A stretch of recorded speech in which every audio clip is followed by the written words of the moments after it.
Welcome back. It's about 15 months now since Sanctuary Cove first opened its doors and showed the world what can be done with a bit of disused riverbank, some inspiration and a lot of money. And Sanctuary Cove is a showcase for Australia to the world. It really is quite a remarkable village. It has accommodation which is effectively enclave style, but it also has this little village that you see behind me here with its own yacht club.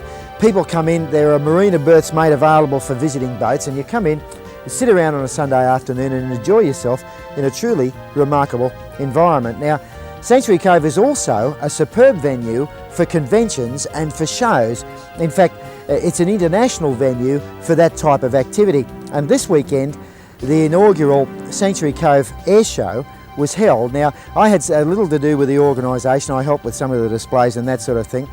I was able to assess and to observe just how professional and how well things at Sanctuary Cove are done. The people who ran the air show really did a superb job, and they apply that sort of energy and expertise to every show that they run. While Sanctuary Cove is probably one of the greatest venues in the country for actually viewing an air show, it's a little unusual in that it doesn't have a formal airstrip. So permission was gained from the Civil Aviation Authority to use the 17th fairway in the International Standard Golf Course to land some of the static displays. This aircraft is a Piper L5, which is owned by Lang Kidby of southeast Queensland, and is an absolutely magnificent example of this World War II and Korean aircraft. In fact, that particular example saw action in the Korean War. Two drifters from Ostflight at Boona, these aircraft are Australian certified two-seat ultralights, made the fairly lengthy but rapid flight down from Boona to Sanctuary Cove.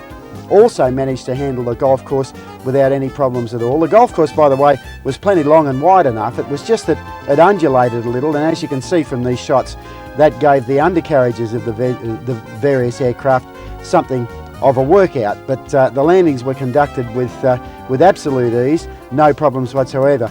In fact, it showed up the quite remarkable versatility and utility of Scott Winton's OPAL.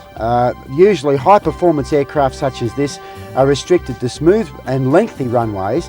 The OPAL showed its remarkably broad performance envelope by being able to land on the golf course without any problems. And incidentally, on the Sunday afternoon after the air show, Scott simply trundled the OPAL back from the display area down to the 17th fairway and took off and flew from Sanctuary Cove down to Tyagra, which is just near Mullumbimby in northern New South Wales, in the grand total of 23 minutes flying time. The village was open up to the aircraft, and there were displays in various areas right through the weekend, the static displays. Again, one of the minor problems of not being able to have the airstrip there is that you have to split the displays between static, which have to remain static all weekend, and the flying displays, but that really wasn't a problem. In fact, I was quite surprised at just how well the whole thing went. A new view of the OPAL with its sign writing.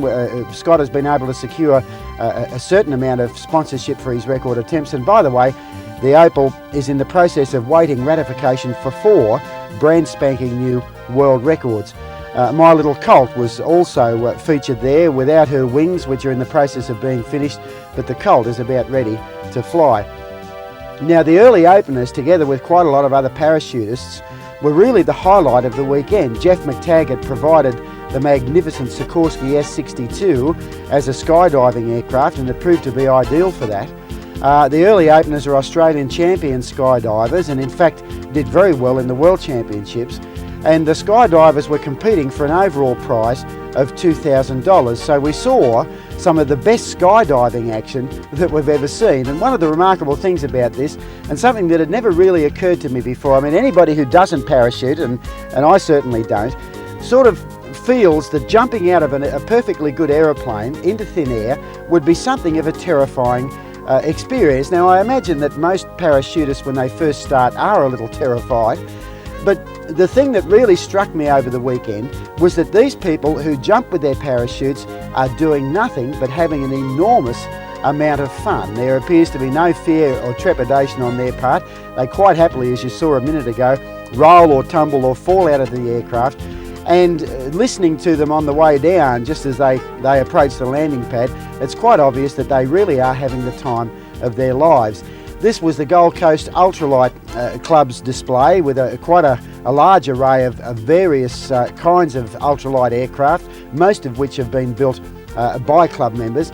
And this again was the Drifter, which I mentioned a little earlier. Ausflight in Boonah build these aircraft. They're 100% Australian, but built to an American design and built using imported American materials, because the Australian materials don't come up to standard. Truly an excellent effort. The world's smallest airline and the world's hardest worked tiger moths were displayed by Bruce McGarvey of Surfers Paradise. Scotty Adam gave quite a remarkable display of crop dusting in the Big Ag Cat. Now here's some idea of the standard of parachute display that was enjoyed over the weekend. A 24-man star happened on both days, and you can see the various jumpers peeling off from the star and opening their chutes. Now once the chutes are open, that's when the fun really starts, because they come down in a series of spirals, do all kinds of things. These chutes, by the way, are quite remarkably controllable, and using the shrouds and the various control mechanisms there, the jumpers are able to control their descent to the extent where a large number of them are able to hit a circle around about the size of a 20-cent piece.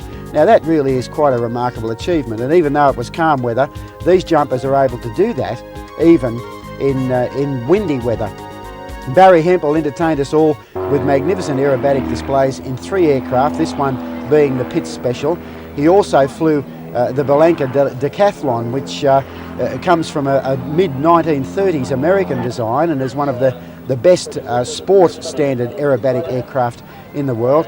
And Barry also flew quite an ancient but beautifully modified de Havilland Chipmunk in the aerobatics. So a superb weekend. We're looking forward to the Sanctuary Cove Air Show next year, and watch out very shortly for the Sanctuary Cove Boat Show.